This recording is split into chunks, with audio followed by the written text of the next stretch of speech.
maupay na aga iyo na tanan. So, welcome to Viewing TV Vlog. So, today, mayroon tayong pupuntahan. Isa sa pinakamalapit na ilog dito sa aming lugar.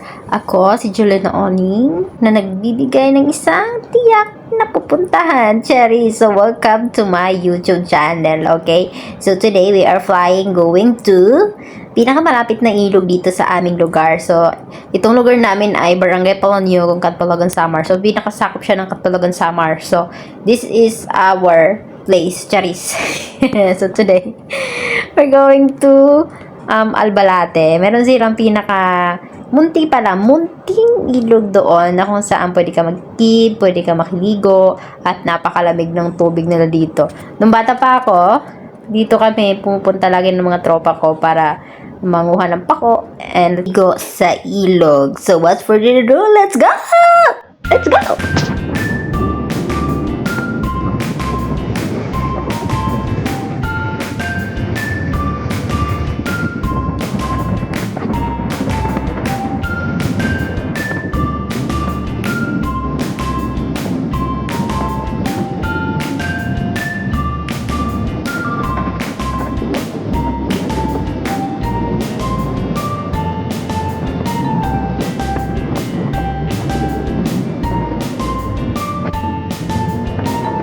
So guys, nandito na tayo. So ito yung sinasabi ko sa inyo na ilog na kung saan dito kami naliligo dati nung mga bata pa kami.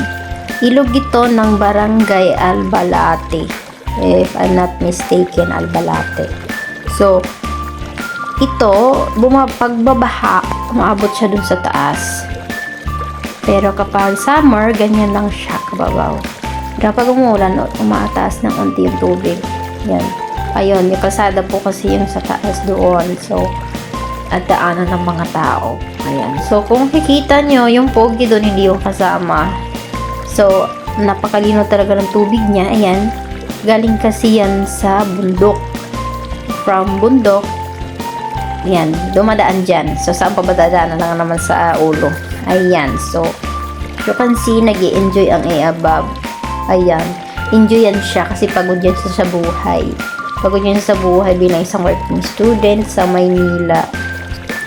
Opo, tama po yung narinig niyo. Working student siya sa Maynila. So, galing bundok, nag-Maynila. In short. Ayan. So, pagka-graduate ko kasi ng elementary, nakita ko na hindi ako kaya talaga pag-aralin ng tatay ko. So, I decided na after graduation, pumunta ng Maynila at mag-working student doon. So, sa awa ng Panginoon, pinalad. Dahil, iyon, yung ate ko kasi nag-work na rin sa Manila. So, pupunta na lang ako after ko graduate. Ayun, so short, yun yung short story na pumunta ako ng Manila. So, bakasyon natin yan eh. Kaya sinasagad talaga. Ligo talaga siya ng ligo. So, ayan, pinifeel niya ang kanyang 3 weeks na vacation. So, baka pagbalik na ng Manila, pagod na naman siya ulit. Ayan. So, nag-i-enjoy ang above natin. Ayan, so sabi nitong kasama ko, meron pa daw isang magandang sapa or ilog din. Pero malayo kasi sa katabing lugar pa nitong pinuntahan namin. Eh, hindi na namin mapupuntahan kasi nga sabi niya hindi pa daw maganda yung kalsada doon.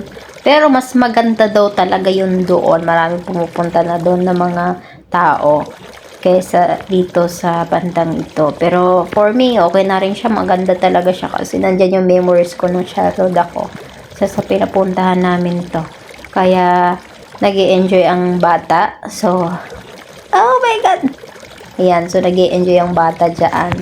So, sa susunod na siguro, pag nakagraduate na ako, babalikan ko yung isa na sinasabi niyang lugar doon. So, ngayon, maging masaya muna tayo dito dahil dito lang tayo dinala ng ating mga paa at dito lang tayo binalik ni Lord. So, that's it.